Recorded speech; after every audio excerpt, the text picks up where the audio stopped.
Hey, look, guys, it's the alternate artwork of Flame Ghost. Anyways, what's up, YouTube? AbrielR32 here. I wanted to apologize for not posting in a couple days. My friend recently passed away, and I've been trying to deal with that. You can probably see, well, yeah, you probably can't see behind me, but I've got like a bunch of school work and crap on my bed just because it's been crazy. I skipped school to go to the funeral, and it's just been really crazy lately. So, I appreciate you for understanding. Yeah, so that was not good. Anyways, the video that, I can't even talk. Uh, Today what I wanted to discuss was borrowing in Yu-Gi-Oh! This is really not something that's been brought up a lot. I've seen stuff about stealing in Yu-Gi-Oh!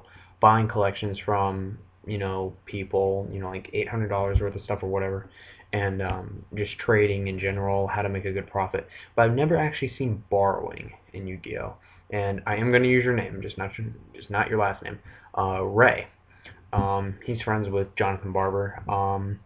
And Ray, my friend Ray, he calls me up, and he says, he was telling me that he had some wind up stuff for sale because he's trying to not get out of the game, but he's just trying to make some profit out of some stuff. So I was like, okay, and we got into a discussion about that, and then our discussion moved to borrowing in Yu-Gi-Oh, and he tells me the story of what was it? Like I was telling him, no, actually it started off with me because I have this friend of mine, Greg. He could pretty much build any deck in the meta. He's got all the cards for Inzectors, Windups, Dino Rabbits, you name it, he can build it. And so I've been testing with his Dino Rabbit deck lately because he's been letting me use it. And I said, all right, let me just check with, Greg, see if, he can build Windups. If I want to use Windups, could I borrow the deck? And see if he would let me. And if he does let me, then I don't need to stop. And he goes, okay, that's fine. Then we start talking about borrowing in Yu-Gi-Oh! And he says that I think it was Ray. If you're watching this video, I apologize if I get the story wrong. Um, but yeah, he says to me that Jonathan Barber, he let this other guy, Steven Silamos, I don't know if you've heard of him, he let Steven borrow this. Well, no, Jonathan let Steven borrow a X Saber Ember's Blade when it first came out. And when Ember's Blade first came out, it was like, what, $60? I could be wrong, somewhere around there. Like, 80, 70. It was whenever X Sabers were big. Rescue Cat was still around. By the way, Rescue Cat format, best format ever. Rescue Cat UTK to be exact. But anyways, I'm off topic. Getting off topic. So Jonathan let Steven borrow Ember's Blade. Steven Sonos is one of those people where you let him borrow something, you're usually not going to get it back because he'll usually not come back and see you until maybe months later, and he won't remember whether that's his or not, whether it was borrowed or not. So the problem was that Ray let Jonathan borrow something because Jonathan borrowed something from Ray. So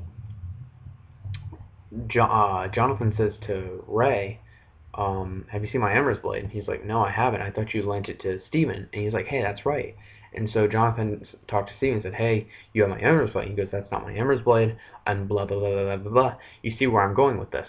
Well, Ray even said to me over the phone, if Jonathan would have sold that Ember's Blade, I would have said to Jonathan, hey, you owe me $40, because that's what he would have owed him at the time, and or however much you need to own. But this just proves my point that borrowing in Yu-Gi-Oh!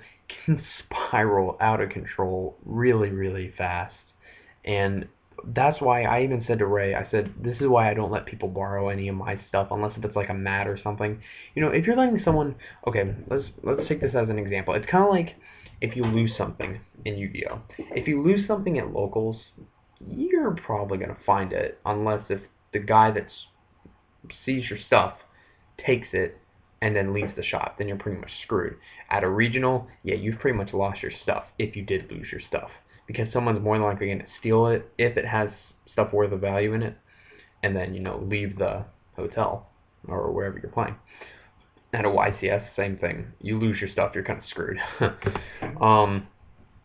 But if you're letting someone, like I let a couple of my friends at locals, borrow one of my mats, and then I'll just get it back from them, whenever I'm playing them. I might play them. One time I let one of my friends at locals borrow one of my mats. I ended up playing him the last round, and he beat me only because I drew bad.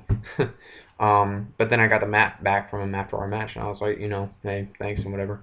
And that's a way to keep track of your stuff. And always check with them, after your match or whatever, and just make sure that they still have your mat, and always keep an eye on them, make sure they don't leave or whatever.